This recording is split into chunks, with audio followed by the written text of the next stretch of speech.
Así que dejo con ustedes al ingeniero Guillermo Sosa de Jesús.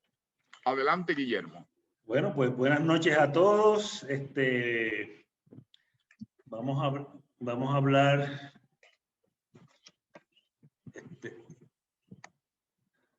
Ok. ¿La pueden ver bien? Sí. Ok. Muy bien. La exquisita danza entre lo material y lo espiritual. Okay. Vamos a repasar un par de términos. El primero es que el deseo de estabilidad del ser humano. Esto es un deseo básico y es fundamentalmente el anhelar con certeza que en un futuro no seremos impedidos de lograr nuestros deseos. En términos prácticos, el deseo de estabilidad se caracteriza por el deseo de control. El afán de control nace de la percepción de que pudiésemos perder la felicidad que buscamos. En otras palabras, el miedo de ser afectados negativamente. La neurociencia y la psicología nos enseñan que para el ser humano el miedo pesa más que las experiencias positivas. Asociado a esto, es observable que los humanos somos propensos a caer en hábitos o rutinas prefiriendo la certeza de viejas experiencias a la incertidumbre de nuevas experiencias. Ahora bien, ¿qué pasa, sin embargo, con lo que la vida nos ofrece? ¿Qué es lo que la vida nos regala?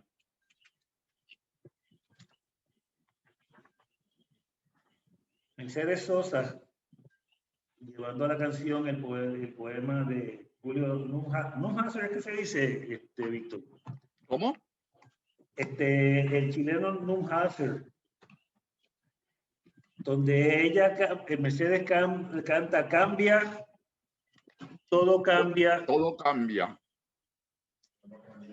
Pero no cambia la pantalla. Se te bloqueó. Sí, no sé qué es. Pero ¿No? cámbiala como si fuera ahí, cámbiala como si fuera como funciona el PowerPoint. En el mismo botón. Ok. Nuestra amiga Mercedes, cambia, todo cambia, lo que cambió ayer también cambiará mañana. Nuestro amigo Juan Manuel Serra, de vez en cuando la vida toma conmigo café. Y está tan bonita que da gusto verla. Se suelta el pelo y me invita a salir con ella escena. Y nuestro hermano Rubén Blades, la vida te da sorpresas, sorpresas te da la vida. Las verdades de hoy son las mentiras del mañana. La duda es la madre de todas las ideas. Solo los ignorantes y los fanáticos no vacilan nunca. Y nuestro codificador, Allan Kardec, en el libro de los espíritus, nos dice, si vuestro mundo fuese inaccesible al error, sería perfecto. Y lejos está aún de ello. Aún estáis aprendiendo a distinguir el error de la verdad y necesitáis de las lecciones de la experiencia para el ejercicio de vuestro juicio y haceros avanzar. ¿Por qué todo pasa? Porque el universo no es un sitio realmente no es un sitio, es un camino de expansión cada vez más rápido. Y para hacer las cosas más interesantes, la física cuántica ahora nos permite confirmar que cada ser humano, mediante su intención, es capaz de cambiar el resultado esperado de cualquier acción. Yo he usado en el pasado mucho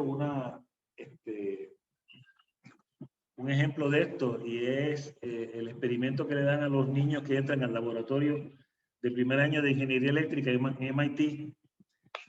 Lo pone frente a una computadora, le dicen que confirme que un generador de números al azar está generando igualmente el número equivalente a tirar una moneda. Tira tantos ceros como tantos unos. 50% de las veces sale un 0, 50% de las veces sale 1.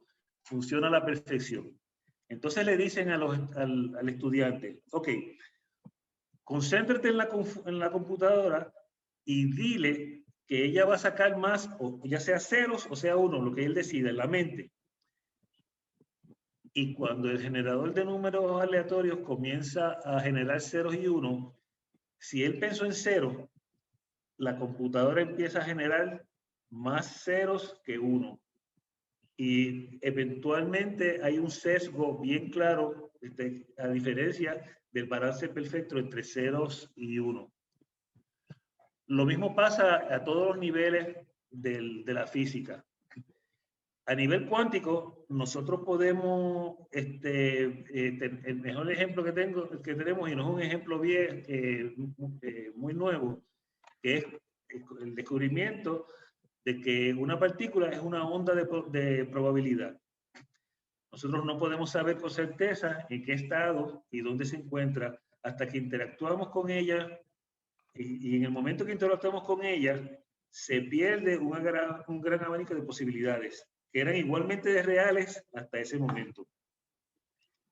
A nivel macro, en INESI le hemos dado a este tema bien duro, que es que nosotros somos lo que pensamos. Nos decía el Buda, nuestros pensamientos construían el mundo. Y nos dice la Biblia en Proverbios, porque cuál es su pensamiento en su corazón, tal es él. Del libro de Professional Psychology saqué esta cita: la música tiene mucho en común con las matemáticas, pero en música 2 más 2 no tienen que sumar 4. Suman aquello que tú desees que sumen. No sé si tú sabes de música. ¿Podrías dar un ejemplo de eso? Porque nunca había escuchado eso. Bueno, yo he estudiado música muy poco, pero no sé si tienes algún ejemplo de eso en música. No lo sé. Yo no sé de música. Muy bueno, poco. yo de música no sé realmente prácticamente nada, pero estoy seguro que mañana te puedo enviar un testimonial a estos efectos. Pero es posible que alguien en el público sepa algo de música y que nos pueda dar un ejemplo de eso, de cuando, de esa situación que tú presentas. No lo sé, pero sería interesante ver un caso de esos. Bueno, fíjate, Víctor, que mira lo que esto realmente quiere decir, ¿ok? Tú eres el creador. Tú eres el creador. Si tú vienes, por ejemplo, das en la mesa, tú das, por ejemplo, dos veces, 3 veces corrida. ¿Ok? Pero entonces, ahora viene y da y cambias, dices. Claro, sí. ¿Ves? Y es diste 6 veces, pero mira cómo cambió. Es a veces que en un mismo tiempo pueden dar varios sonidos, entonces puede ser más en un mismo tiempo. La cuestión de la música, que se marca por tiempos. Exacto. Ok. Y de nuestro amigo Scott Peck, una vez internalizamos que la vida es difícil, una vez que verdaderamente entendemos y aceptamos esto, entonces la vida deja de ser difícil.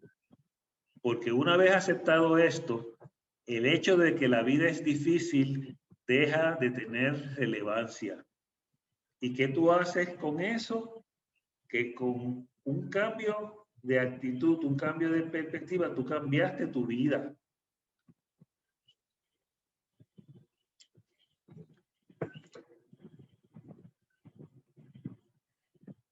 ¿Preguntas hasta ahí? Carlos. Por el momento no, Guillermo. Ok. Que estoy tratando de poner...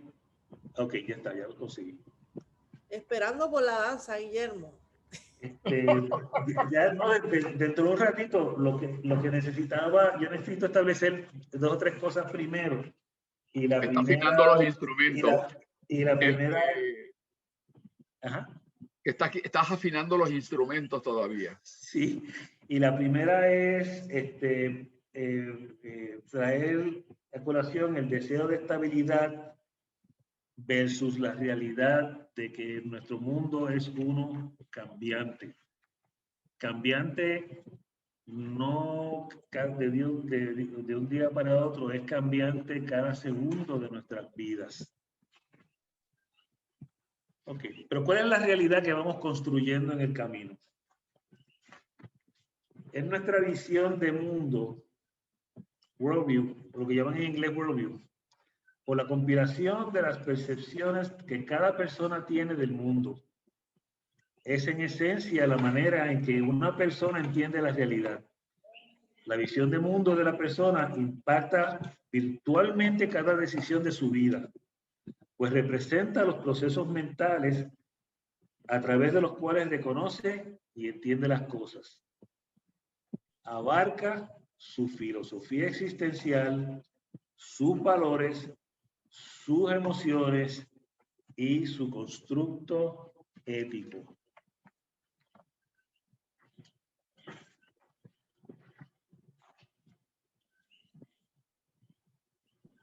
Okay. Por alguna razón no estoy logrando que baje. Ahora sí. Y si los tengo ahí, no los puedo tener los dos. Ok, ¿y cuáles son las fuerzas que forjan nuestra visión de mundo? Hay un libro por dos hermanos judíos, los hermanos Ori y Ron Brafman. Ori es psiquiatra. Ellos escribieron el libro Sway, la terrible atracción del comportamiento irracional. Y ellos exponen que un creciente número de investigaciones... ¿Aló? ¿Me escuchan? Sí, te estamos escuchando. Muy bien. Y ellos exponen que un creciente número de investigaciones revelan que nuestro comportamiento y procesos de toma de decisiones están influenciados por una serie de corrientes mucho más poderosas y ubicuas de lo que la mayoría de nosotros somos capaces de considerar. Estas corrientes incluyen la renuencia a perder posesiones, estatus social, relaciones emocionales, credibilidad, etcétera, etcétera. Y la gente mata y muere por eso, ¿verdad? La valorización adjudicada se refiere a nuestra inclinación a caracterizar a personas o cosas con ciertas cualidades a base de una valorización inicial percibida. O sea, yo vengo y digo, Gilberto es un genio, porque Gilberto me impresionó a mí como un genio. Bien, después que yo hice esa valorización de Gilberto, a mí se me va a hacer bien difícil cambiar de opinión. Porque hemos hecho un diagnóstico prejuzgado. O sea, y esto se define como nuestra ceguera a toda evidencia que contradiga nuestra valorización inicial de una persona o situación. Todos, absolutamente todos, no importa la preparación, no importa la formación cultural, no importa el nivel económico, somos susceptibles al jalón irresistible del comportamiento irracional. Y voy a dar un buen ejemplo de eso. Ustedes, no sé si ustedes recuerdan, en 1977 hubo un choque entre dos aviones Boeing 747. En aquellos momentos los aviones más grandes del mundo. Eso sucedió en la isla de Tenerife y en él murieron 583 personas. Todavía continúa siendo el accidente aéreo con mayor número de víctimas mortales de la historia de la aviación. Los aviones siniestrados fueron de la línea holandesa KLM y de la línea Pan American Airways, que ya no existe.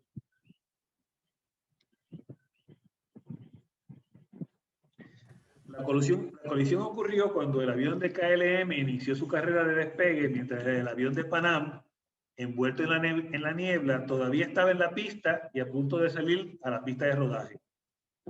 Al descubrirlo, el avión de KLM intentó elevarse para sobrepasar el avión de Pan Am y casi lo consiguió, pero acabó invirtiéndole. El piloto se da cuenta de momento de que no lo va a lograr, trata de forzar el despegue, la parte delantera del avión de KLM se elevó, pero se quedó pegado con la cola, rozando la pista. Cuando logra finalmente el despegue, pero era demasiado tarde, le dio a la cola del avión de Pan Am y ambos explotaron. De los resultados de la investigación sale que de la evaluación de la caja negra, en ese momento y mientras su copiloto completaba la colación, eso es la repetición de órdenes, el capitán Jacob Van Santen, sin un permiso de despegue, inició el mismo soltando frenos. Y justo después que él hace eso, el ingeniero de vuelo y el copiloto mostraron dudas de que la pista estuviese realmente despejada, a lo que el capitán Van Santen respondió con un enfático, ¡oh, ya! Eso es el equivalente de decir, seguro que sí. Y quizá creyendo difícil que un piloto experto como él cometiese un error de semejante magnitud, ni el copiloto ni el ingeniero de vuelo hicieron más objeciones. 13 segundos más tarde, todos estaban muertos.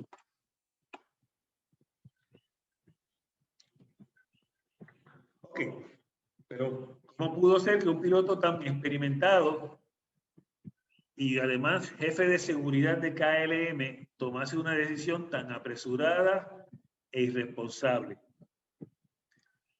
Después de hacerle el diagnóstico, los estudios de rigor, ellos concluyeron que esto realmente era, no lo dice así, pero esto es un problema de ego. Él tenía un récord perfecto. Un tipo que llevaba volando 14 o 15 años con KLM, había ascendido a ser el piloto principal y era el jefe de seguridad. ¿Okay? Su orgullo en la vida era eso, su récord perfecto. Y él sabía que si no despegaba en la ventana de tiempo que tenía ahora, tenía que cancelar el vuelo para cumplir con las reglas mandatorias de descanso de piloto y tripulación. También hay otra cosa, que es que mientras más grande es el costo percibido de una pérdida, más grande es la susceptibilidad a tomar una decisión irracional. Cancelar el vuelo significaba que KLM hubiese tenido que pagar la estadía nocturna en Tenerife, más la reacción en cadena de vuelos retrasados o perdidos. Una línea que siempre se enorgulleció de récords, de los mejores récords del mundo en aterrizajes y despegues.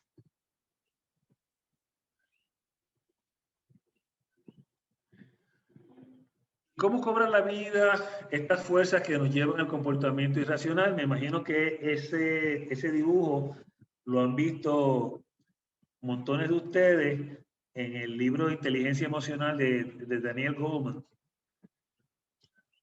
Pero para los que no, cuando un sentimiento impulsivo es antepuesto a un pensamiento racional, la explicación científica gira alrededor de la amígdala cerebral, que se encuentra en cada hemisferio y que representa una de las partes más arcaicas del cerebro, el sistema límbico.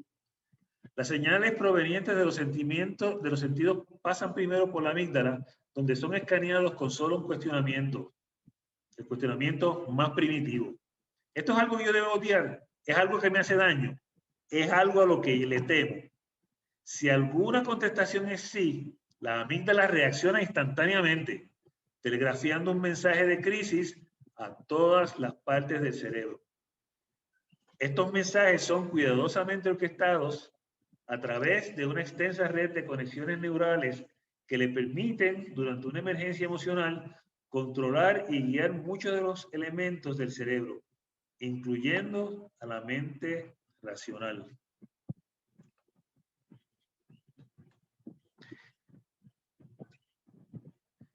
Y en el mundo espiritual, ¿juega un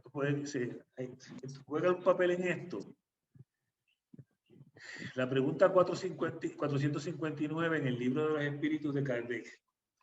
¿Influyen los espíritus en nuestros pensamientos y acciones? La respuesta.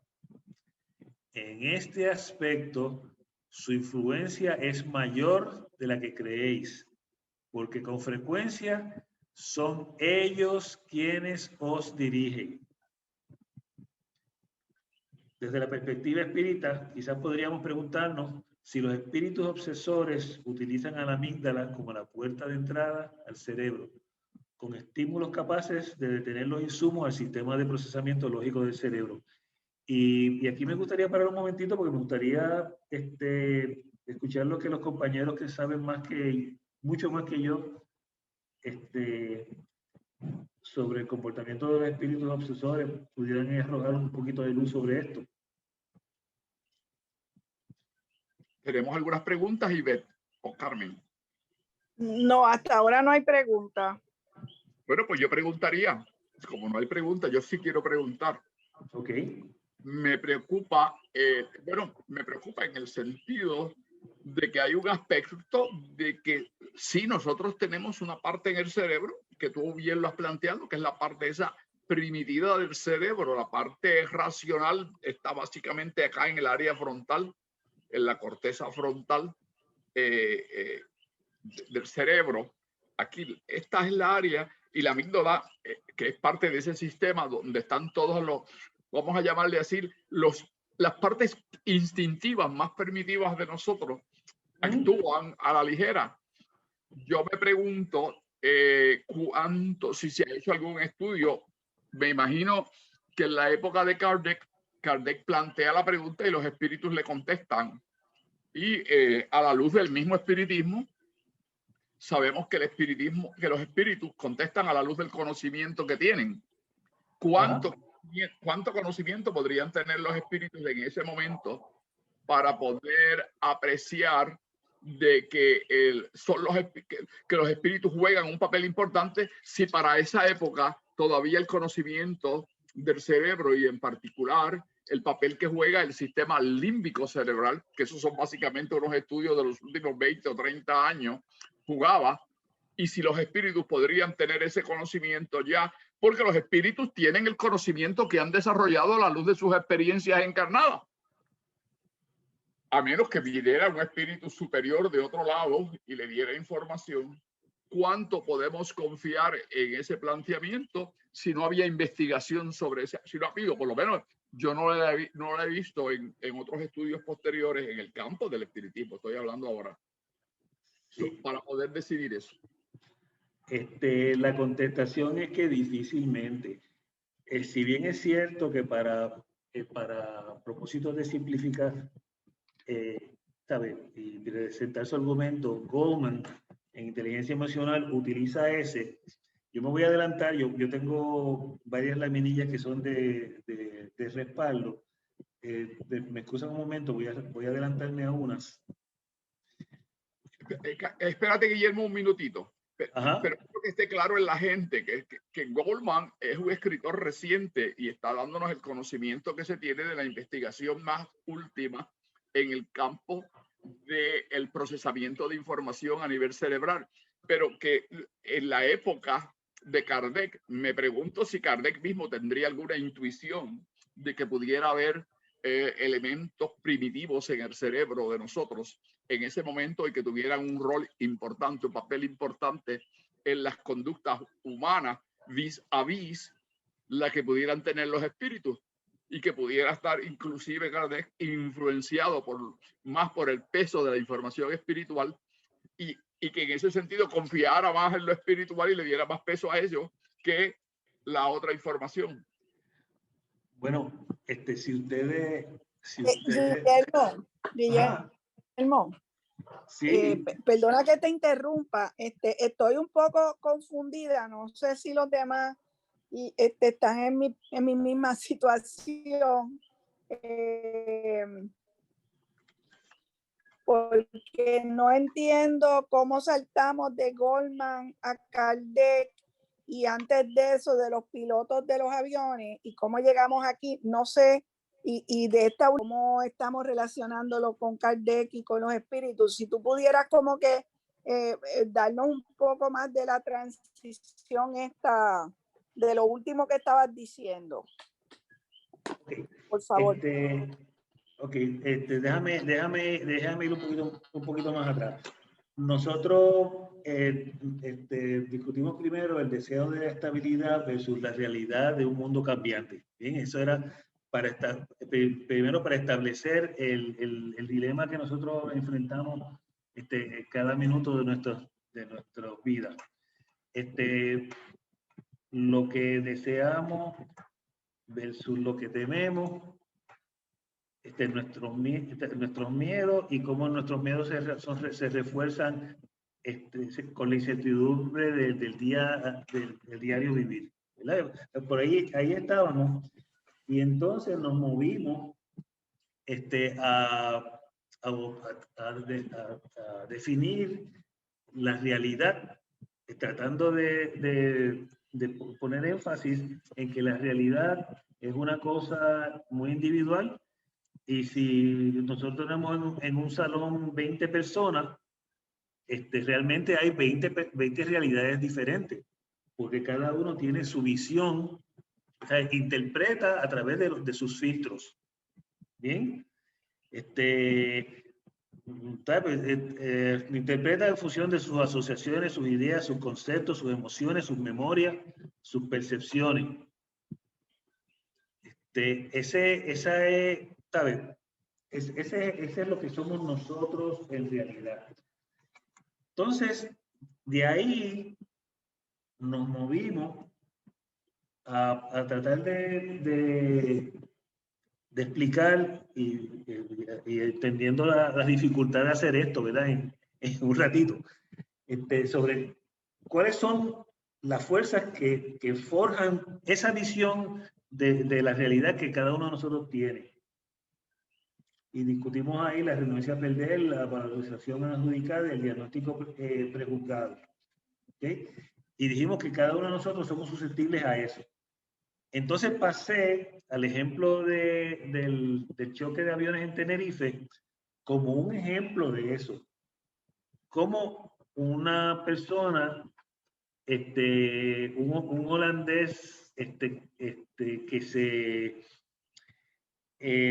que estaba muy orgulloso de su capacidad para hacer análisis y tomar decisiones a base de su análisis, cómo es que comete un error garrafal como de iniciar un despegue por no dañar su reputación, por no perder lo que le daba a él tanto orgullo, lo que era tan significativo para él en la vida. Bien. Entonces, después que hicimos eso, nos movimos a tratar de describir cuáles son las fuerzas, cómo es que esas fuerzas irracionales, cómo es que esas fuerzas nos llevan al comportamiento irracional. Y traté de usar ahí el ejemplo que da Goleman en el libro Inteligencia Emocional. Carmen, ¿estamos llegando o todavía no estoy siendo claro? Ok, estamos ahí. Estamos en el punto donde hubo la pregunta que tú hiciste, ¿verdad? Ok, exacto. Okay. Entonces, Víctor hace la pregunta de que si cuando Kardec escribió su obra, si había posibilidad de que los espíritus le hubiesen dado hubiesen codificado esto que nosotros estamos diciendo ahora mismo. Y la contestación que yo di es que altamente improbable, porque aunque... Pero es que yo entiendo, Guillermo, que tú también preguntaste que si los espíritus podían afectar alguna parte del cuerpo, especialmente la garganta. No sé si estoy bien en que tú preguntaste algo en esa línea. No, en el modelo No, no. de Goldman, Ok. él lo que usa es, él dice, mira, los insumos llegan a través del sistema límbico, que es el sistema primitivo del cerebro, ¿verdad? Y eso tienen que viajar los impulsos hasta llegar a la parte racional del cerebro. Primero pasan por el límbico. Y el límbico es esta vez, es primitivo, y es un guardián que está ahí para defenderte. Y se pregunta, cualquier cosa que llega, ¿esto me puede hacer daño? Si él percibe que la contestación es sí, pues él va a levantar todas las banderas y puede afectar amplias partes del cerebro, incluyendo los sistemas que nos permiten hacer un análisis lógico. En ese momento lo que hice entonces el comentario de que naturalmente, y tratando de responder a la pregunta de Víctor, ese es un modelo que es bien sencillo, que recordando que no es hasta los 60, la década de los 60, que todo lo que tiene que ver con el estudio del cerebro y el tratar de hacer el mapa del cerebro, de la mente, realmente, empiezan a hacer, es que se empieza realmente a hacer adelantos. Esto que ustedes tienen delante de ustedes, esa gráfica, es de 1960 y yo la saqué de un estudio que yo hice en el 2014, imagínense. ¿Okay? A esa le sigue esta, que es un modelo de cómo se comportaría el proceso de pensamiento crítico si no hubiesen emociones envueltas. Ahora, como si nosotros somos emociones, esto es lo que realmente sucede. Y usted tiene las emociones afectando, esta vez, diferentes partes del proceso que lleva a cabo la mente. Bien, déjeme regresar entonces a donde...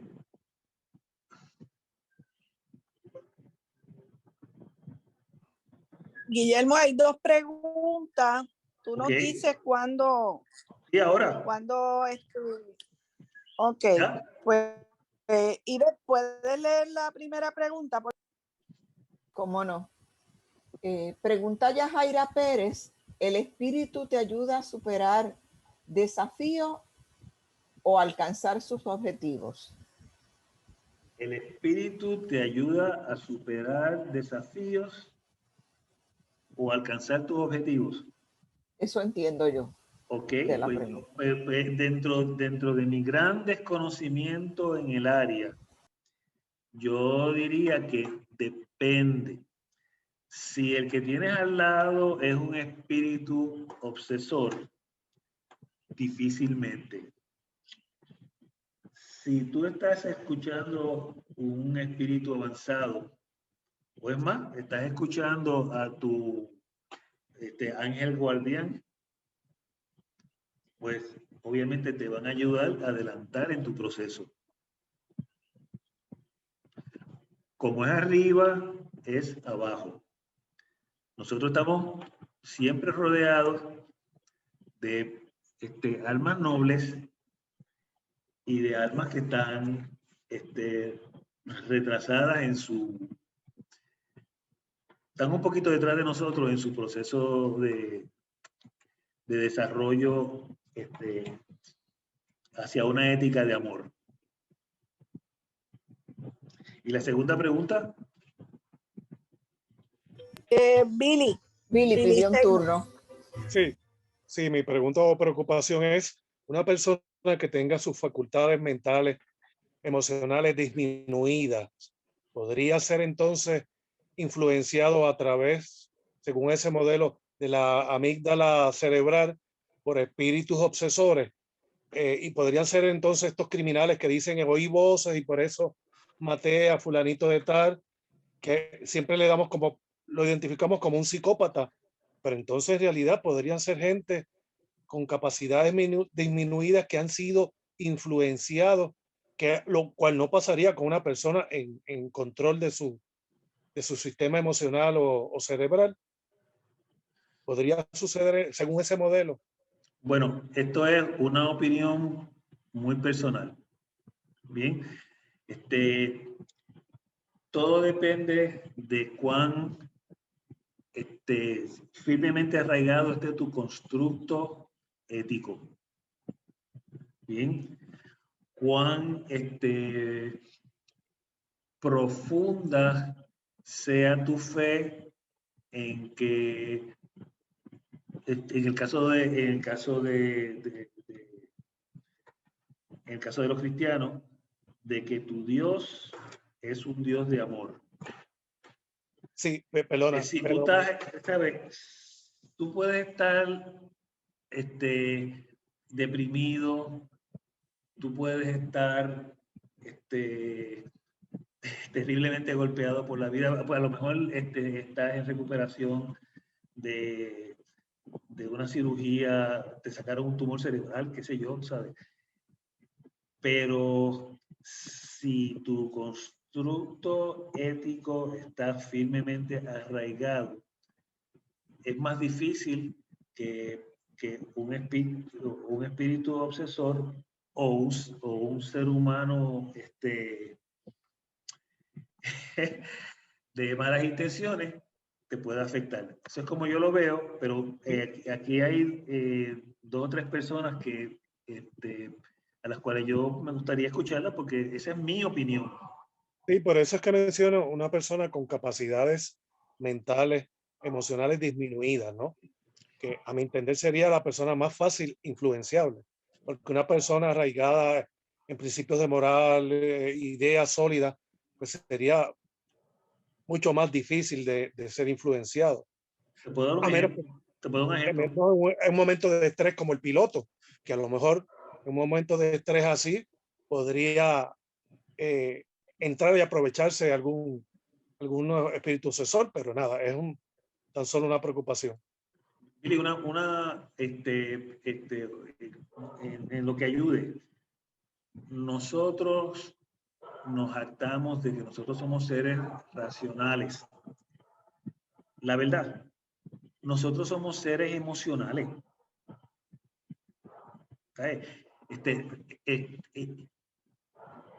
Mira la historia de la humanidad en el planeta. Nosotros somos seres emocionales.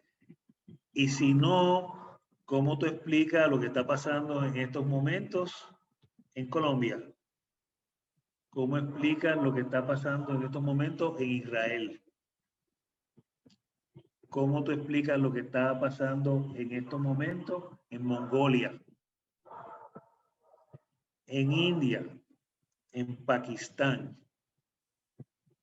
Nosotros nos las echamos muchísimo, nosotros queremos pensar, queremos vernos a nosotros mismos como seres racionales. Nada más lejos de la realidad. Y lo demostramos individual y colectivamente cada día de nuestras vidas. Ok, volviendo, me gustaría mucho escuchar a Carmen, me gustaría mucho escuchar a Víctor. Sería interesante escuchar a Edgardo, ¿tú estás por ahí? Sí, Edgardo está y Víctor hizo un comentario en el chat. Si quieres, Víctor.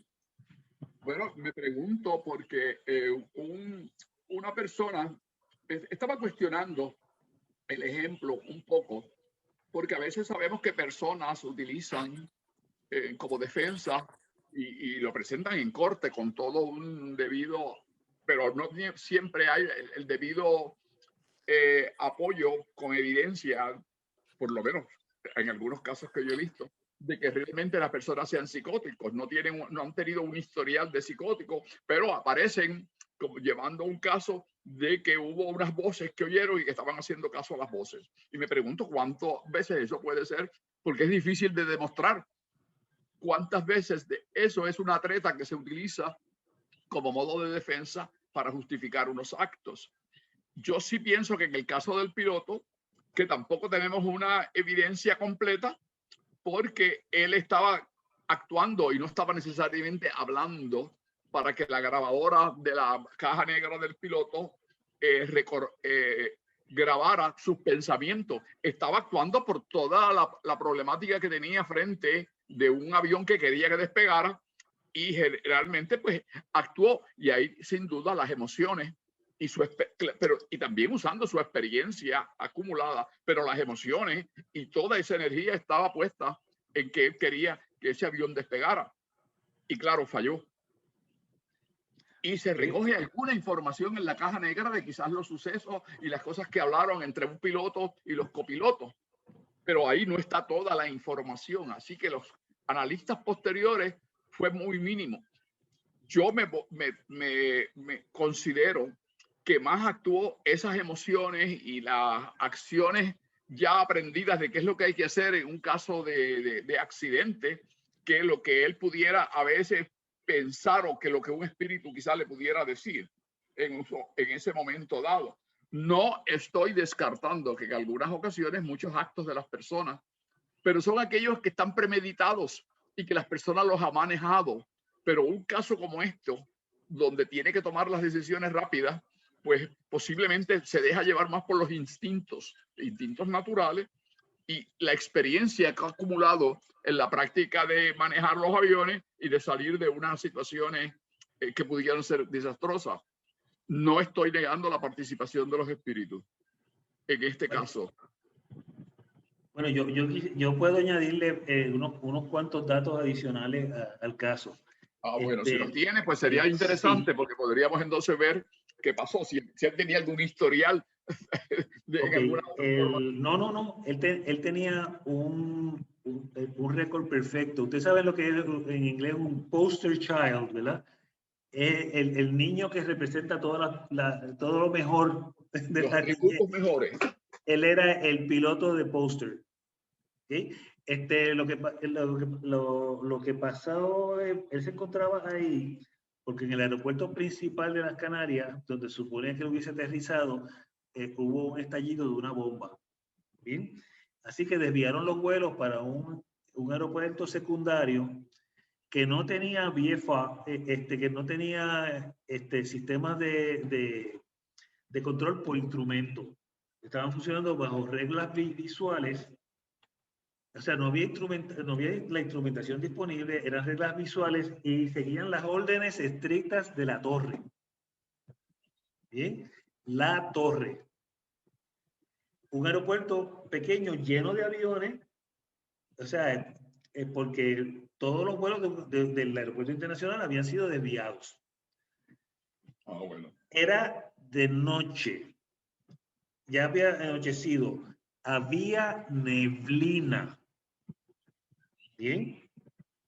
O sea, él, ante esas condiciones y sin haber recibido una instrucción clara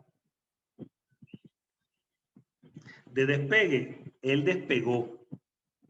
Esto es un caso interesantísimo, lo pueden encontrar en internet. Ahí esto ha sido estudiado ad nauseam, porque es un caso tan es tan difícil de creer lo que sucedió, lo que él hizo.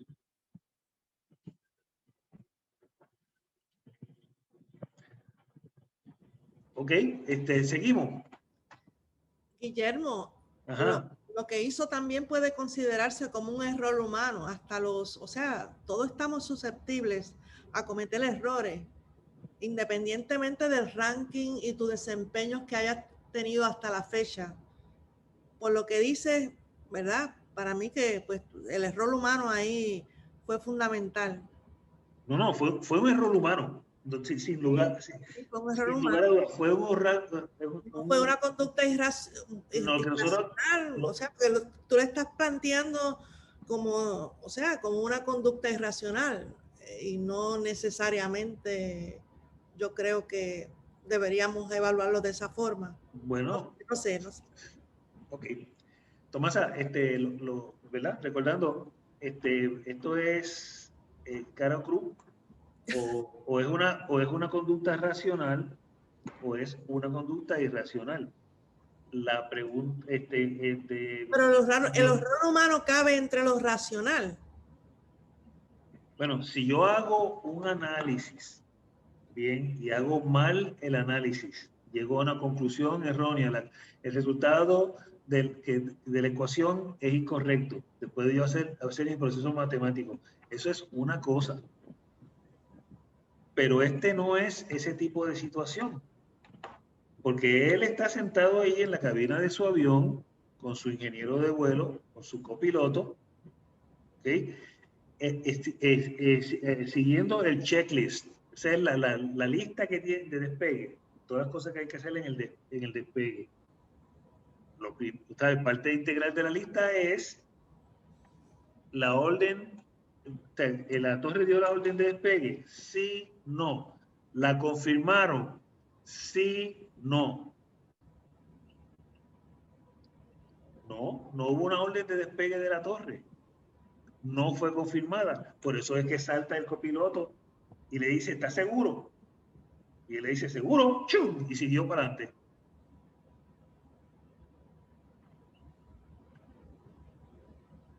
Pues entonces no fue un error, fue una decisión que tomó, que posiblemente que él estaba en juego su credibilidad y su capacidad. Una autoestima muy alta, más allá de sus capacidades ante las circunstancias que estaban jugando. Hay un nivel de nacionalidad, pero jugaron posiblemente más la famosa amígdala y el cerebro primitivo de él querer atender todas las cosas, llenar todos los blancos, que KLM no quedara desprestigiada por todos los fallos, y creyó que él con su habilidad podía salir adelante. Así que fue más que un error, podría ser un error de juicio, pero unido por esos otros factores que de su conducta emocional y de su psique, la que estaban jugando. Guillermo, van a ser las 9. Si quiere, podemos continuar. Ok. Y dejamos de ver tu carita. No, la dejaron de ver porque tengo un problema aquí que a lo mejor soy yo, que yo puedo... espérate, yo puedo poner la pantalla más chiquita porque no puedo tenerlos ustedes y pasar las páginas. Pero déjenme agregar aquí con el ingeniero de vuelo. Ok, bien. Seguimos. Ok. Vamos a ver. Ok. Ahora bien, el cuestionamiento central y primitivo de la amígdala es uno de miedo. Entendemos las causas centrales del mismo, pero ¿cómo lo explicamos en el siglo XXI? Para esto, en primer lugar, recurrimos a Abraham Maslow, uno de los fundadores y principales exponentes de la psicología humanista, corriente psicológica que postula la existencia de una tendencia humana básica hacia la salud mental, que se manifiesta como una serie de procesos de búsqueda, de autoactualización y autorrealización. Nuestro hermano Maslow es más conocido que ninguna otra cosa por la pirámide de necesidades, modelo que plantea una jerarquía de las necesidades humanas en la que la satisfacción de las necesidades más básicas o subordinadas da lugar a la generación sucesiva de necesidades más altas o superiores. Según Maslow, únicamente aquellas, y estoy leyendo esto por una razón, lo vamos a ver ya mismo. Según Maslow, únicamente aquellas necesidades no satisfechas generan una alteración en la conducta, ya que una necesidad suplida no genera por sí mismo ningún otro efecto. Otro principio fundamental de su teoría es el que sugiere que las únicas necesidades que nacen con el individuo son las de la base, o sea, es decir, las necesidades fisiológicas, y las demás surgen a partir de estas necesidades una vez que ya hayan sido suplidas. Ok, Esto es lo que nosotros, ese triángulo es lo que nosotros conocemos de Maslow. Bien. Fíjense que en el lado derecho yo tengo una flechita que va del énfasis en lo material, cuando estamos hablando de necesidades fisiológicas y de seguridad, a un énfasis en lo espiritual, según nos movemos a reconocimiento y autorrealización.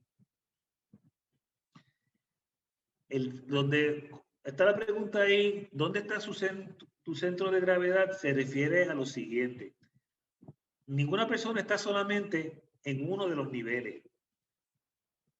Uno continuamente, dependiendo de las situaciones en que porque esté pasando en la vida, uno está subiendo y bajando en esa escala. Hay momentos en que, pues si tú vas a chocar, estás guiando y vas a chocar, que es tu preocupación principal, tu seguridad física, ¿verdad? O si te despidieron del trabajo y no tienes ningún ahorro y la semana que viene no tienes con qué alimentar a tu familia. ¿Dónde está tu necesidad fundamental? En lo fisiológico. Pero una vez superado los problemas básicos de la fisiológica, o sea, tú respiras, tú comes 3 veces al día, descansas adecuadamente, tienes sexo saludable, pues, ¿sabes? Y tienes un empleo más o menos estable, tienes un entorno familiar que te permite mantener ¿sabes? Un nivel de satisfacción contigo mismo, etcétera, etcétera. Tienes amigos, tienes afecto, tienes intimidad sexual. Es una crisis en los Estados Unidos, la intimidad sexual. Tienes reconocimiento, ¿ok? La gente te respeta, te considera una persona exitosa, tienes confianza en ti mismo, y tú te miras a ti mismo en el espejo y dices, yache, qué bien me ha ido. Y finalmente te empiezas a mover hacia la autorrealización. Vamos a hablar un poquito de eso. ¿Qué caracteriza a una persona autorrealizada según Maslow? Primero, es honesta, vive sus sentimientos, puede reírse de la condición humana con un sentido de humor que no es hostil o cruel. Confía en los amores y corajes de sus relaciones interpersonales. Segundo, tiene un profundo sentido de identificación con la especie humana. Siente inquietud y deseo de ayudar en forma generosa y desinteresada. Tiene un sentimiento de identificación amorosa con todo el género humano. Tercero, en sus relaciones interpersonales no es narcisista. Eso me recuerda, yo tenía una compañera que ya no podía pasar un espejo ni un cristal sin mirarse. Reconoce, ama. ¿Perdón? Es un flashback que me vino ahora.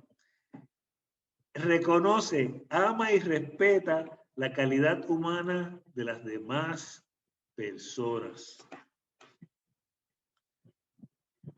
Cuarto, tiene conciencia, conocimiento y capacidad de expresar lo que está viendo en lo más profundo de su ser.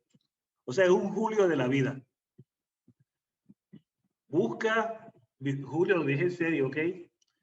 Busca vivir más en el mundo real de la naturaleza, consciente de que no puede engañarla, como por ejemplo hizo el cuerpo de ingenieros en el delta del Mississippi.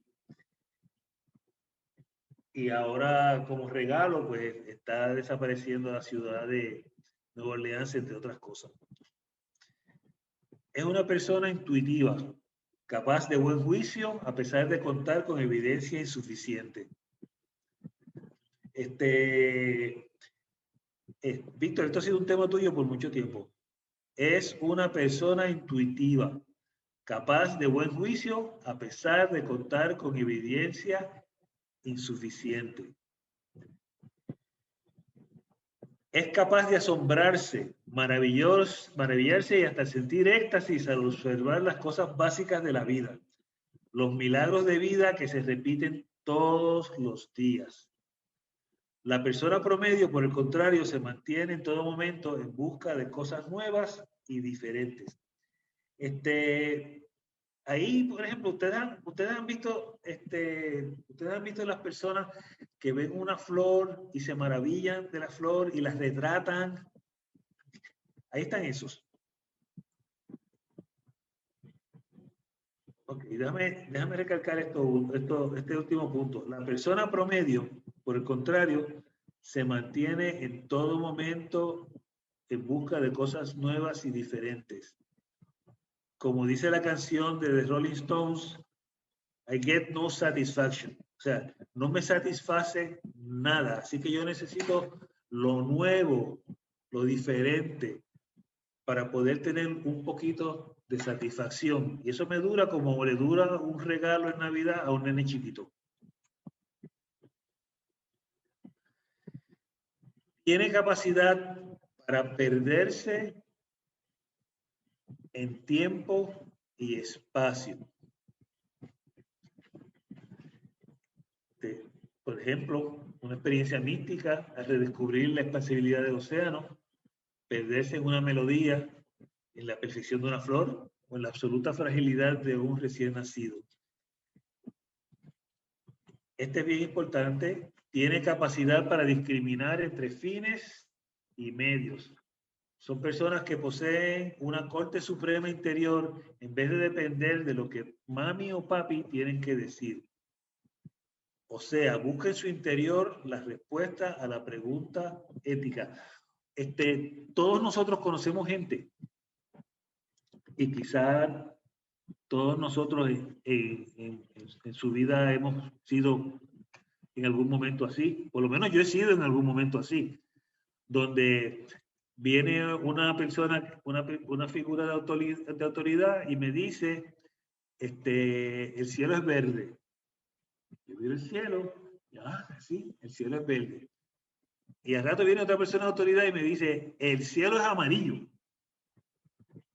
Y yo veo, y como yo creo eso, una persona de autoridad, sí, el cielo es amarillo. Es la persona que valora su privacidad y su intimidad. Usualmente la ven remontarse sobre la batalla. Y termino esta parte con esta cita. A mayor grado de salud psicológica de la persona, mayor su capacidad para vivir experiencias pico, como las que hemos acabado de describir. Y mientras más intensas estas, mayor la capacidad de aprender de ellas.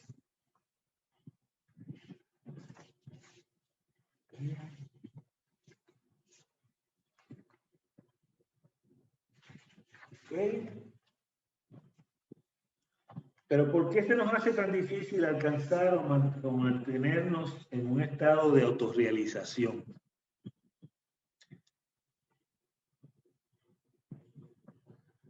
Esa sería la parte espiritual de tu danza entre lo espiritual y lo material.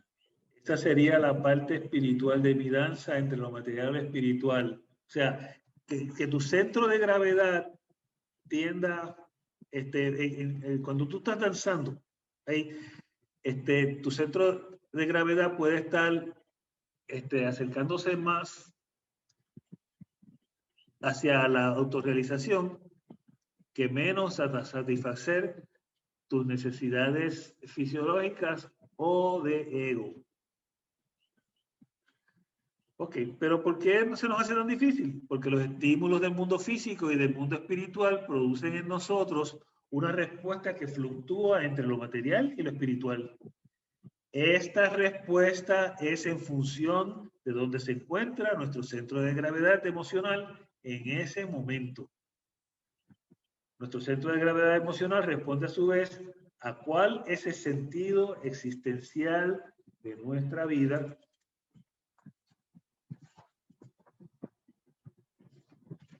Ok, antes de seguir adelante, yo quiero hacer como una especie de resumen. Ok, esto es lo que nosotros hemos cubierto hasta ahora. El tema es la danza entre lo material y lo espiritual.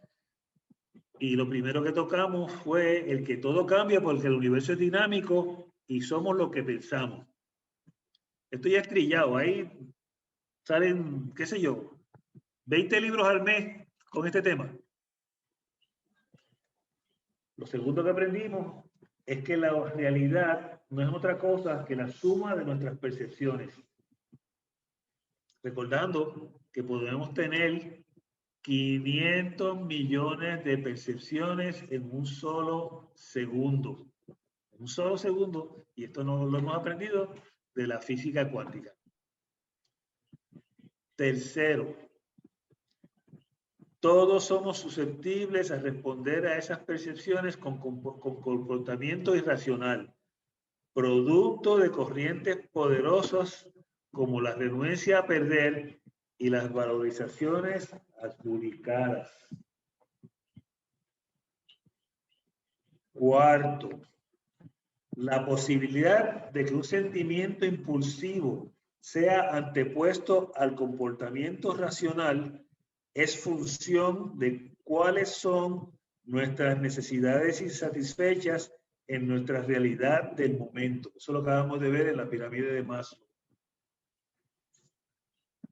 Quinto, nuestras necesidades insatisfechas disminuyen según nuestro centro de gravedad existencial se mueve del énfasis en lo material al énfasis en lo espiritual. Y sexto, nuestro centro de gravedad emocional responde a su vez a cuál es el sentido existencial de nuestra vida. La razón vital que a pesar de los cambios permanece. ¿Ok? ¿Preguntas hasta ahí? No, Guillermo, todavía ninguna. ¿Están todos despiertos? ¿No se han dormido? Yo sí, yo sí. Ok, vamos entonces a hablar un poquito de la razón vital. Estamos en la fase espiritual, no te preocupes. Ok. Ok. Hay un psicólogo, un psiquiatra exquisito que se llama Enrique Rojas, y él escribió un libro que se llama El hombre light, una vida sin valores. Él plantea en él mismo que la razón vital de la existencia está fundamentada en la solidez de un pensamiento humanista y en que no hay verdadero progreso humano si éste no se desarrolla con un fondo moral. En otras palabras, yo estoy en la etapa que lo único que estoy preocupado es que no tengo dinero suficiente como para comprarme el Maserati de último modelo. Eso no es. Para el Homo sapiens, la razón vital tiene como propósito encontrar la felicidad. Y aunque la felicidad tiene tantos sentidos y significados como personas hay en este planeta, la razón vital necesita ser la fuente de fe y esperanza que nos permite sobrevivir los embates que la vida ofrece. Esta fe y esperanza, entre paréntesis, no tiene nada que ver con religión, ¿ok? Esta fuente necesita ser una verdad absoluta. ¿Okay? Esta fuente necesita ser una verdad absoluta. Ahora, ¿qué pasa? Que la verdad absoluta tiene tantas definiciones nuevamente como seres humanos hay en el planeta. Así que vamos a tratar de nosotros dar una adicional. El físico teórico, este es un físico, ¿ok? Alan Lightman, que interesantemente enseña artes liberales, entiendo que es en MIT. ¿Okay? Alan Lightman hace la siguiente distinción entre absolutos y relativos. Él dice, y cito, para mí, absolutos se refiere a permanencia, inmortalidad, unidad, certeza, que obtenemos de las creencias religiosas y relativos, se refiere, y tengo que recalcar esto, él no es un teólogo, él es un físico, ¿ve? Y de los malos, de los teóricos. Relativo se refiere a la impermanencia, fragmentación, mortalidad, materialidad y divisibilidad, encontrados por la ciencia en el mundo material. Por ejemplo, hubo un tiempo en que pensábamos que el átomo era indivisible e indestructible. Pero esa verdad de ese entonces es la mentira de hoy, porque la ciencia ha demostrado que el átomo puede separarse en un número creciente de partículas. La ciencia también ha demostrado que las estrellas queman su combustible nuclear hasta que se apagan. Aún nuestro universo, considerado hasta hace poco como la mayor unidad posible, se ve hoy como uno de los muchos universos a la luz de nuevas fuentes de evidencia circunstancial. Miren, la teoría más popular en estos momentos, entre los que bregan con partículas subatómicas, es la llamada teoría de cuerdas. ¿Bien? Para que la teoría de cuerdas haga algún sentido, tendría que haber por lo menos 8, de 7 a 8 universos paralelos.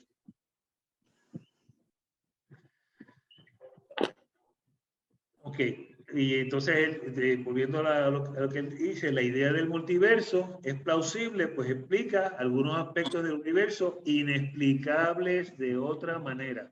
Y es predicho en la actualidad por algunas de las principales teorías cosmológicas. Si usted piensa que la teoría del multiverso debe ser considerada como ciencia, esto depende de su filosofía de decir la ciencia.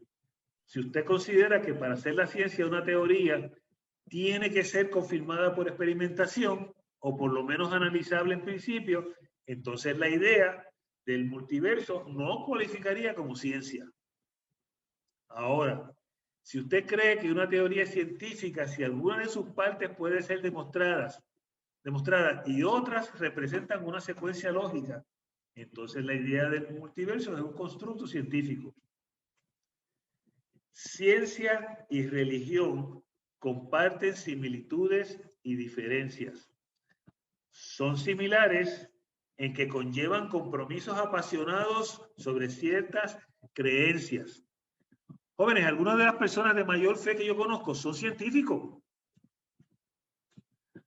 Algunas de las cuales son similares y conllevan compromisos apasionados sobre ciertas creencias, algunas de las cuales no son comprobables. Ambas envuelven un sentido de la belleza, una conexión al cosmos y una exaltación de lo que es ser humano. Sin embargo, hay vasta diferencia entre los medios por los que se llegan a estas creencias. Las religiones llegan a sus creencias a través de experiencias personales trascendentales y o por los libros sagrados, que se considera acuñan la palabra de Dios y de los seres iluminados. La ciencia llega a sus creencias a través de experimentaciones con el mundo físico. Y nosotros somos realmente ambivalentes en estas cosas. Miren, por ejemplo, vamos a mirarlo nosotros mismos en términos de la visión del mundo espiritual. Cuando yo era niño y aprendí, Carlos, ¿puedo conectar que estoy quedando sin batería? Sí. Por favor. Sí, ¿está conectado? ¿Y qué pasó? Está apagado. Ok. Cuando llegué al mundo espírita, llegué estudiando a Kardec. Increíblemente en el seminario de la Iglesia Episcopal. ¿Bien? Y me llamó la atención porque Kardec es un tipo maravilloso, es un tipo bien humilde. Él no se adjudica nada. Él sencillamente dice, mira, yo escuché todas estas manifestaciones las compilé, ¿okay? Vi dónde estaba, vamos a decirlo, el centro de gravedad, que es hacia donde todas gravitan, y eso constituye el pensamiento del mundo espiritual sobre una temática en particular. Y mira si el tipo es científico, que él tiene una percepción científica, que él viene y dice, recordemos que estos espíritus lo que están manifestando es lo que ellos conocen. Y ellos vienen de aquí. ¿Bien? Así que hay que ver lo que los espíritus en el futuro nos digan según avanza la ciencia, según avanza el conocimiento del ser humano sobre sí mismo. Sin embargo, hoy en día, ustedes cogen el Google y miran hoy y miran dentro de 3 semanas y van a encontrar que entre hoy y 3 semanas hay posiblemente una docena de publicaciones adicionales sobre el mundo espiritual. Y muchas de ellas pues son pues alguien que pues no, pues me llegó esto y lo escribí.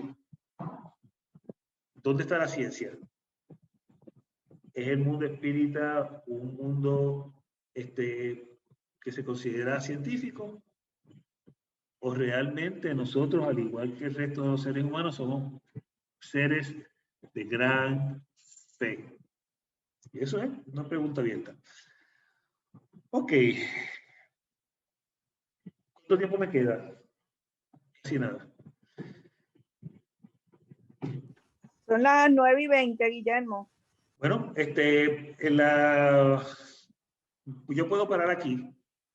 No, pero tienes hasta las 9:50. Ok. Tienes bastante tiempo todavía. Ok. Volvemos. Ciencia, gracias. Ciencia y religión son las dos grandes fuerzas que han dado forma a la civilización humana. Juntas representan la complejidad total de la mente humana, la racionalidad, la emoción, el sentido de ser y la trascendencia. Ambas envuelven un deseo de saber y entender, un deseo de ser parte de algo más grande que nosotros mismos. Aclarado el punto sobre absoluto versus relativo, regresamos ahora a la razón vital y su propósito de encontrar la felicidad. La razón vital necesita ser una verdad absoluta, la fuente de fe y esperanza que nos permite sobrevivir los embates que la vida ofrece. ¿Ok? Pues como hay tantas definiciones sobre lo que es fe y esperanza, déjenme añadir una más. La fe. A diferencia de los demás animales, los seres humanos tenemos preocupaciones de autorrealización, algunas de las cuales pueden llegar a convertirse en la ultimidad de una vida. Esta preocupación entonces demanda la entrega absoluta de aquel que acepta ese reclamo de ultimidad. Fe es entonces el mayor posible corresponder con algo o alguien. Es aceptar sin temor a equivocarse. Eso me recuerda el voto matrimonial. Como tal, es una decisión central, incondicional y de ultimidad del yo en la que están envueltos todos los elementos de la personalidad. La demanda incondicional que caracteriza aquello que aceptamos como una preocupación de ultimidad siempre está acompañada de una promesa de culminación de la mayor recompensa posible que la persona pudiera recibir. Fíjense que aquí no estamos, fe no está hablando aquí de Dios, por ejemplo, como una ultimidad. Miren, vamos a un ejemplo bien pedestre. Vamos a una zona de combate y hay este grupo de soldados y tienen un sargento. Y en su entrenamiento militar los ha enseñado que en el campo de batalla El sargento es Dios. Y ellos piensan que si ellos siguen ciegamente lo que el sargento les dice, ellos van a sobrevivir. No importa que después estén todos muertos, incluyendo al sargento. Pero ellos piensan en ese momento que, ¿saben? El sargento es la ultimidad.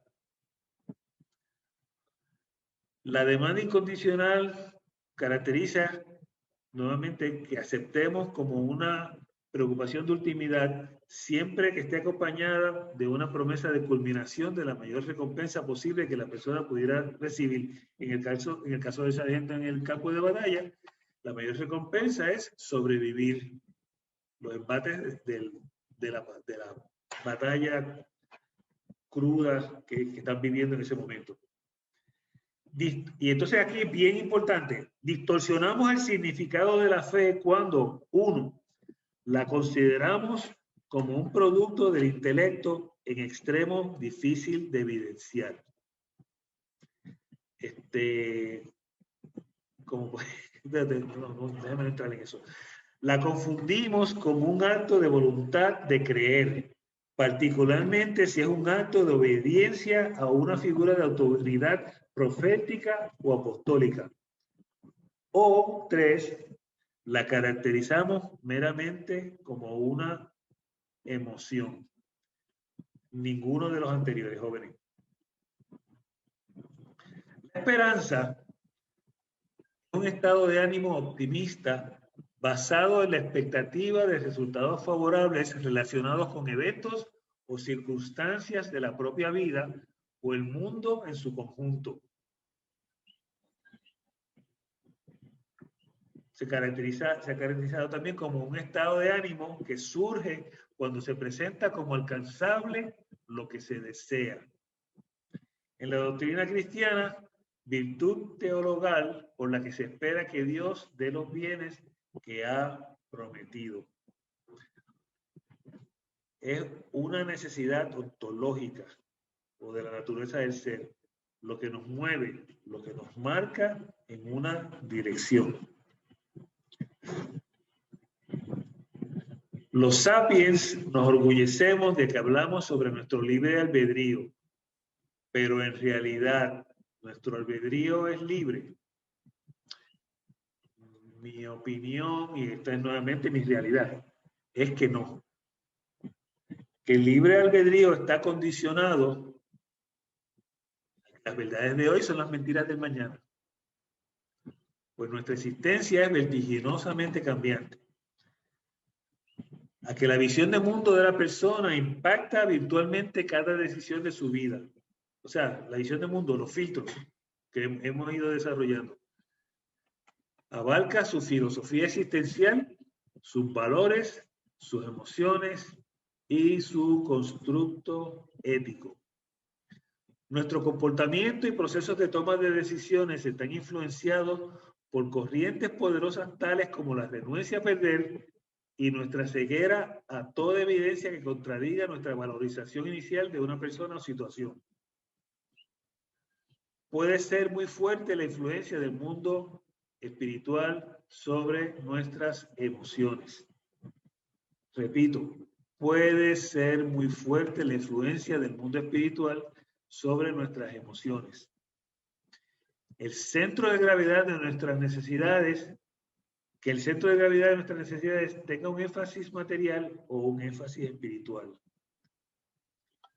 Que hayamos adelantado en definir nuestra razón vital, la razón vital de nuestra existencia, fundamentada sólidamente en un absoluto. La gente como Víctor, que estudia el ser humano y sus problemas existenciales, sabe muy bien lo terrible que es cuando la razón vital de una persona se destruye. Cuando la verdad de hoy respecto a la razón vital se convierte mañana en una mentira.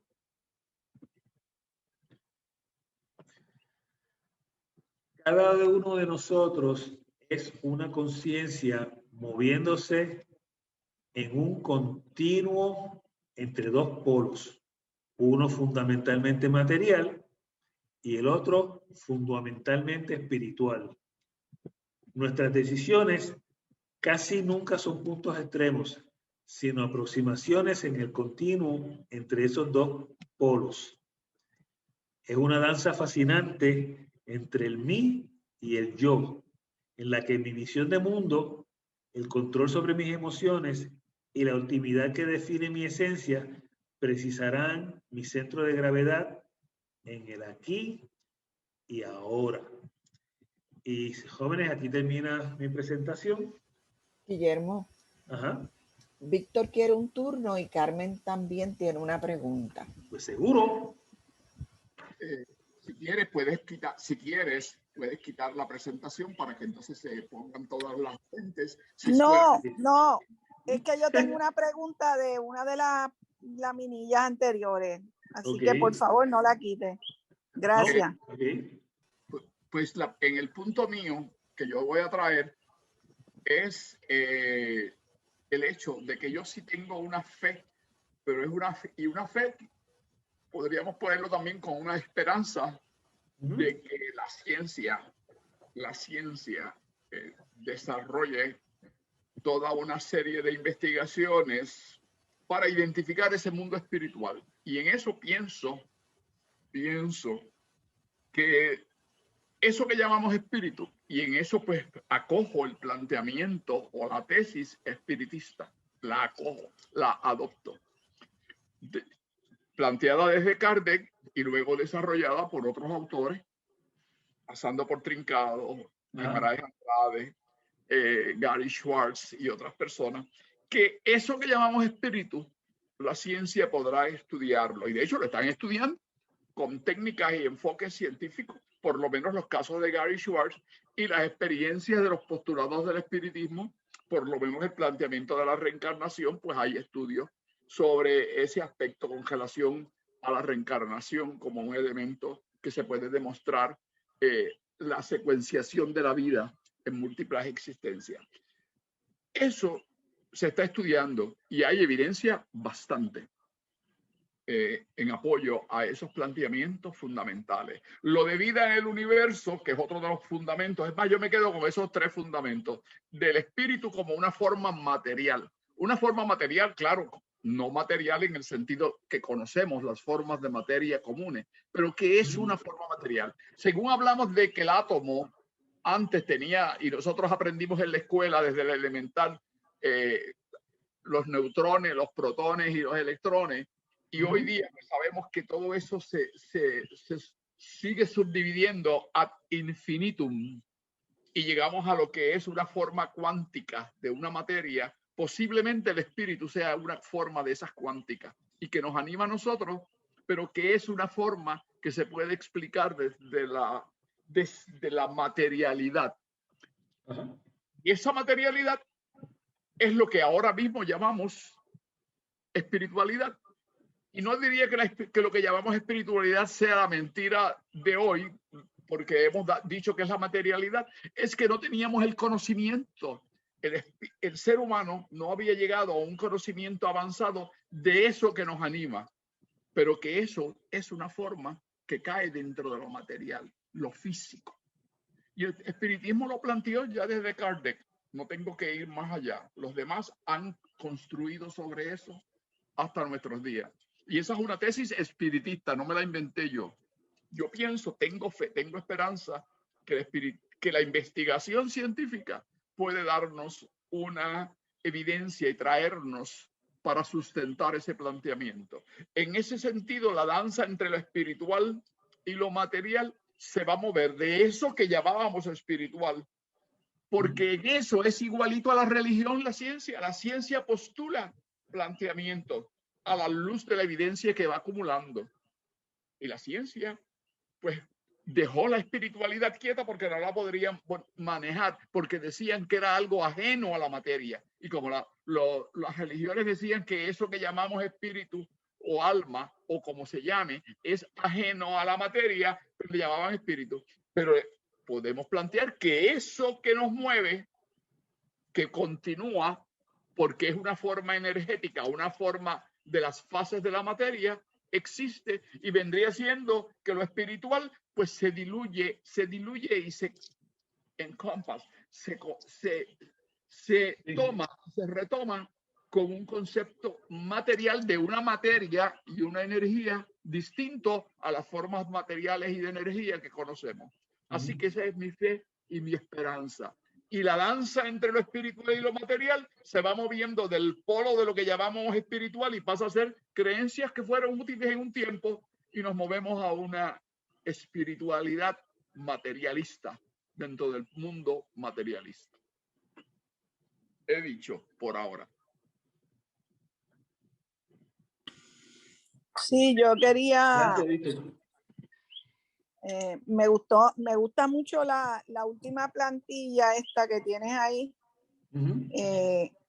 Me parece que es una síntesis muy buena de lo que tú has estado presentando y me parece, me interpreto que lo que tú hablas de danza es también como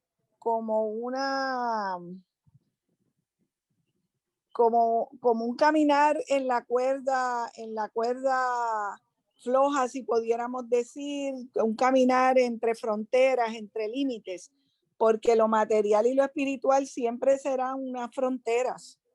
O sea, que se pueda eliminar lo espiritual para que sea material, eso no creo que pueda ser, en mi opinión. Creo que siempre está esa danza, ese movimiento, esa danza entre un polo y otro, y el centro y otros polos. O sea que esto es, por eso es que me gusta tanto esta última plantilla donde tú presentas el sentido de esa danza y que nosotros estamos inmersos en esa danza, que esa es nuestra vida. Es que eso es nuestra vida.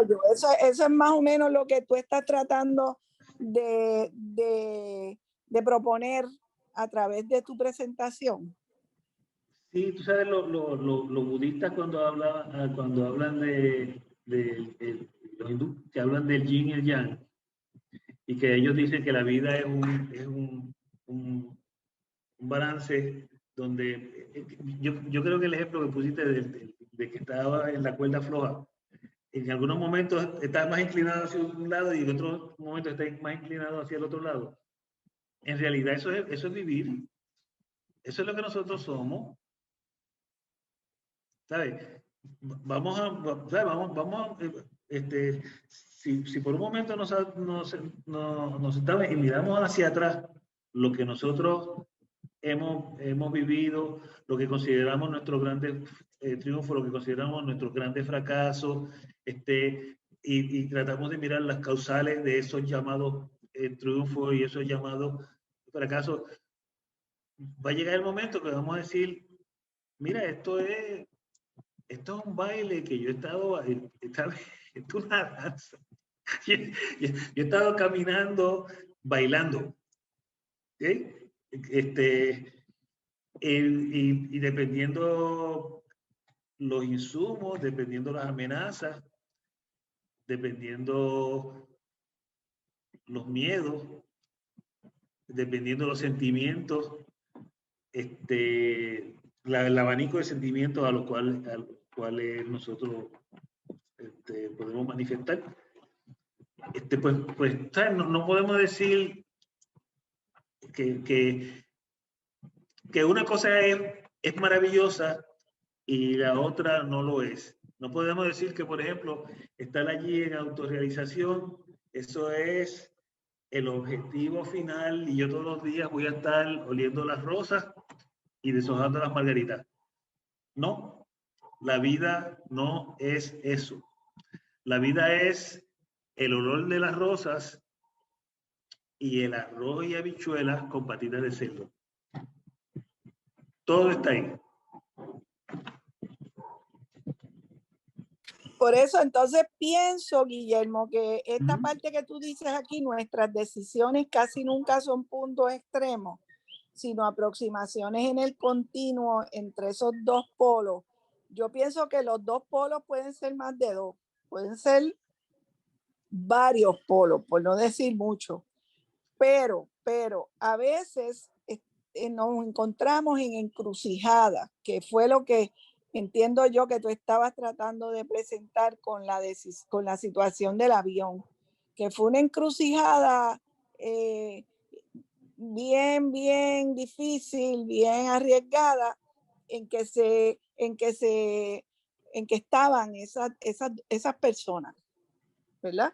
Y pues tomaron unas decisiones, pero fueron decisiones dentro de esos polos. Dentro de ese continuo de polos, como tú pones ahí. Dos pensamientos. El primero, todo piloto sabe que el momento más difícil, el momento crucial en un vuelo es el despegue. ¿Sí? Ese es el momento más difícil y por eso está tan altamente estructurado. Por eso tú tienes las listas de vuelo y si es algo ahí es no, no es criterio del piloto. Si algo de esa lista es no, tú te detienes. Punto. ¿Bien? Eso es elemental. Eso te lo enseñan desde que estabas volando el primer Piper Cub, la primera motoneta, hasta el caso de él que estaba volando el avión más grande del mundo. Tú te detienes si no cumples con un solo ítem de la lista de despegue. Sobre lo otro, mira, yo creo que mejor, fíjate, que mejor que el ejemplo de la danza es la persona balanceándose en la cuerda floja, donde tú tienes un abanico de posibilidades para esa vara, pero que al final del camino lo que te mantiene vivo, lo que te mantiene en la cuerda floja es el constructo ético que tú tienes, ¿sabes? Al final del camino, ahí es que está. Y en cada decisión que tú vas a tomar, cuando tengas la duda, tú te planteas la figura ética que representa tu intimidad, sea un Buda, sea un Jesucristo, ¿okay? O sea lo que represente, ¿sabes? Aquello que define, ¿sabes? Tu esencia. Si tú puedes mantenerte en armonía con eso, realmente lo demás es una representación de todos los posibles escenarios que el ser humano puede encontrar. Que lo que yo esté diciendo sea cierto para mí y no se parezca, o no haya un ser humano en este planeta que piense igual que lo que yo que considero la realidad. Eso no es importante. Esa es mi realidad, esa es mi visión de mundo. ¿Sí? Lo que es importante es cómo las visiones de mundo responden a un constructo ético fundamental. Porque si ustedes cogen y comparan, vamos a ver las religiones, por ejemplo, si ustedes comparan las religiones y miran los principios de todas las religiones, van a encontrar fundamentalmente las mismas definiciones. Bondad, benevolencia, caridad, compasión, misericordia, piedad, perdón, humildad, paciencia, sabiduría, todas. Y si uno se puede conectar a esa por el medio que sea,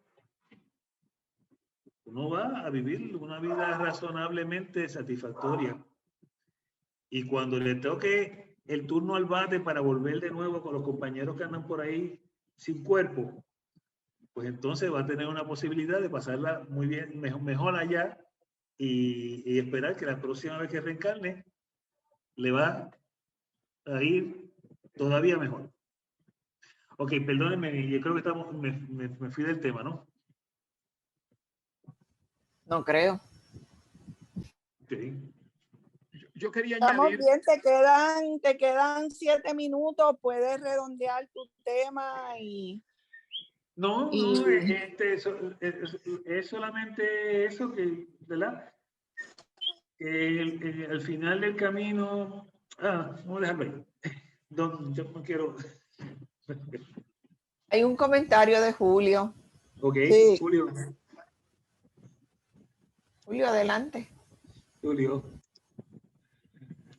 Ustedes me pueden ver, entre paréntesis. Ahora no. ¿No? no, ya Solamente- si quieres puedes quitar la presentación, Guillermo, para verte, Déjame ver. a ver si te vemos. Hello. Ajá, estamos aquí, te escuchamos. No, pero es que no. Quita el share screen. Es que he pasado a ser un casi total ignorante de cómo bregan. A ver. le vas a Se dar me el hace botón. reír. Ahora me pueden ver. Ahora puedes quitar la presentación si quieres. Te Ahora puedo quitar fuiste. la presentación. Carlos, ¿qué hago? Stop sharing. Stop sharing, exacto. Y ahora, ¿cómo yo hago para que me vean? El periódico aquí. Dale stop. Tienes que practicar más. En Ok, view. Sí, Carlos prometió enseñarme a cambio de una botella de un buen Rioja. Mira, abajo, a la izquierda, abajo, ahí lo tienes. Ok. Ahora. Adelante, Julio. Mira, Mira, yo quería ese decir, Carlos es Julio Carlos está en Padín. turno. Este es Carlos Padín. Ese Carlos es Carlos Padín. Sí. Mira, Carlos Padín, hola. mira, Carlos, Qué Patí, te gusto, te saludos. estamos esperando en otras ocasiones aquí, no te has presentado, nos debes varias visitas casi como un castigo, no castigo, pero una presentación obligada. Mira, Pero yo Tenemos quería a Julio en esto es un turno. regreso, está siendo reintroducido a sociedad. Hoy es Mira, el redebut. Guillermo, yo quería felicitarte por tu presentación, me gustó Tenemos a mucho. Julio en turno. Yo creía que Déjalo tú que ibas se a bailar expresen. el baile de los ¿No? 7 velos, pero veo que no hiciste ningunos pasos de baile, pero me alegra eso porque te moviste entre esos polos de lo material y lo espiritual. Yo quería recalcar que yo no estoy descartando la espiritualidad o el mundo de la espiritualidad. Lo que estoy diciendo es que va a evolucionar esa espiritualidad, Seguro. a desarrollarse con la ciencia, y la ciencia va a encontrar que hay un elemento cuántico que es lo que llamamos espíritu y lo que llamamos todo esa parte esencial de nosotros, y eso sería lo que hemos conocido por lo espiritual, es que se evoluciona en el concepto, en el desarrollo a través de la aportación del conocimiento científico. Así Víctor, que la ciencia, ¿tú te imaginas cuando nosotros regresemos en la próxima encarnación y hayan pasado todo este proceso? Las cosas brutalmente impactantes. Vamos a ver. Y Julio, perdón, dime. Sí, No, Julio está en solamente, turno. solamente concuerdo contigo cuando dices que no somos seres racionales, sino seres emocionales. Y ahora mismo lo estamos demostrando. Sí. Muy interesante exposición. Cuando seamos capaces de desligarnos de las emociones, se acabará el sufrimiento, alcanzaremos la iluminación. En el interín seríamos reencarnando. Son Sí. mis Bueno, esa es una aportación en el budismo y el hinduismo. Sí. Ahí tenemos aportación. planteamiento. Y claro, el espiritismo la retoma y la expande. Así que estamos muy bien. Bueno, jóvenes, todavía tenemos unos 15 minutos, todavía podemos hablar y expresar algunas otras ideas. Mi hora dice que faltan 15 minutos, así que hay tiempo para un diálogo mayor. Son las 13. 9:47. ¿Quién más? ¿Hay alguien más en el preguntas o comentarios? No, ninguna otra. Hasta el momento, ninguna otra. Sí. Solamente darle las gracias a Guillermo por su trabajo. Muy bueno. Muchas gracias. Gracias, Ivette. Bueno, Ivette, la próxima vez viene Edgardo. Edgardo, dinos cuál es tu próxima charla el jueves para que la gente tenga, como dicen en el cine, un preview, un avance de lo que tú traerás el jueves. Bien, buenas noches y saludos a todos. ¿Me escuchan? Sí. Guillermo, muy interesante tu presentación. Te felicito. Gracias, Galdo, gracias. Bien, yo continúo con la oración. Y no es la oración gramatical. Es la oración que nos dice en el Evangelio según el Espiritismo. El primer deber de toda criatura humana, el primer acto que debe señalar para ella el retorno a la vida activa de cada día es la oración. Casi todos vosotros rezáis, pero ¿cuán pocos saben orar? Y de eso es que vamos a hablar. De eso es que vamos a hablar. Y hemos estado hablando, vamos a continuar con Kardec en el libro de los mediums, que él tiene muchísima información. Luego, el libro del Evangelio según el Espiritismo. Luego tocaremos el pensamiento de León Denis. Encontré también otros autores que todavía me los voy a reservar. Y queremos concluir con el maestro Trincado. Y vuelvo y invito a los estudiosos del maestro Trincado que nos traigan información y nos compartan el pensamiento del maestro Trincado respecto a la oración. Porque no quiero arriesgarme a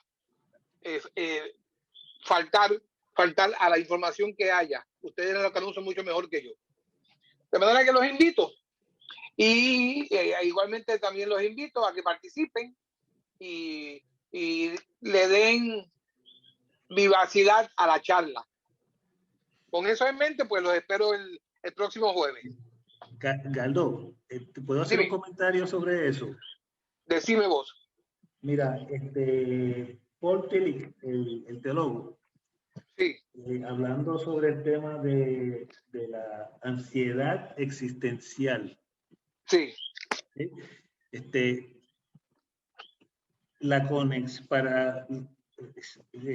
Para tú combatir la ansiedad existencial desde la perspectiva de Tillich, ¿sí?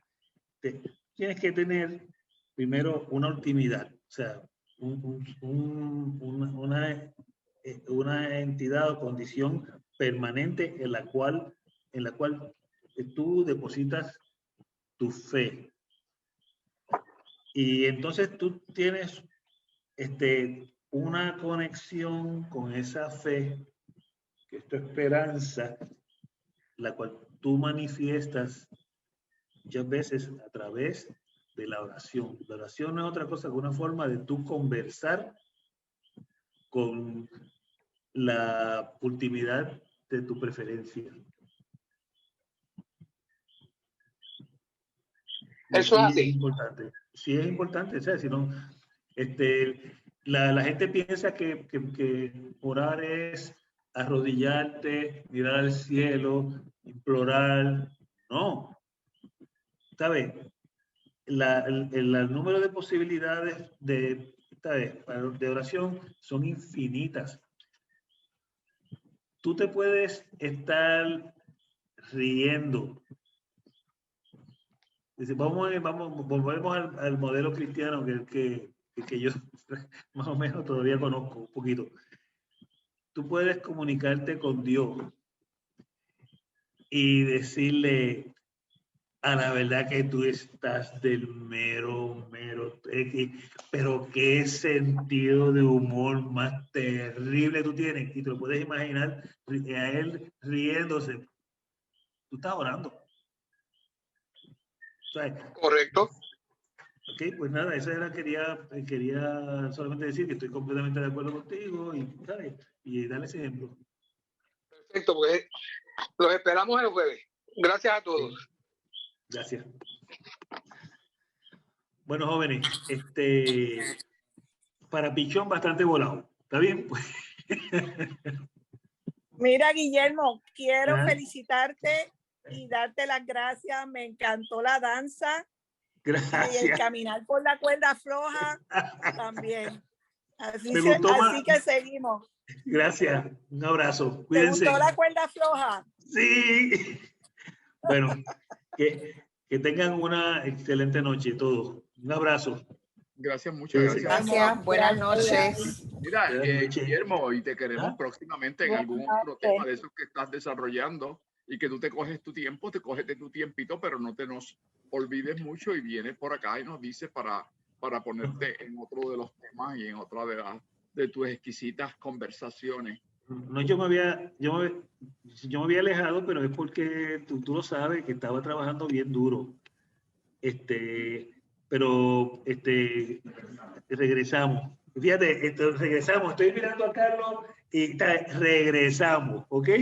Pues yo me alegro que Carlos haya regresado porque estaba bien escondidito. Yo quedé, bueno, déjame Mira, dejarlo. y ahora que tú dices eso, el tema sobre vida inteligente, extraterrestre, quien debe hablar de eso no soy yo.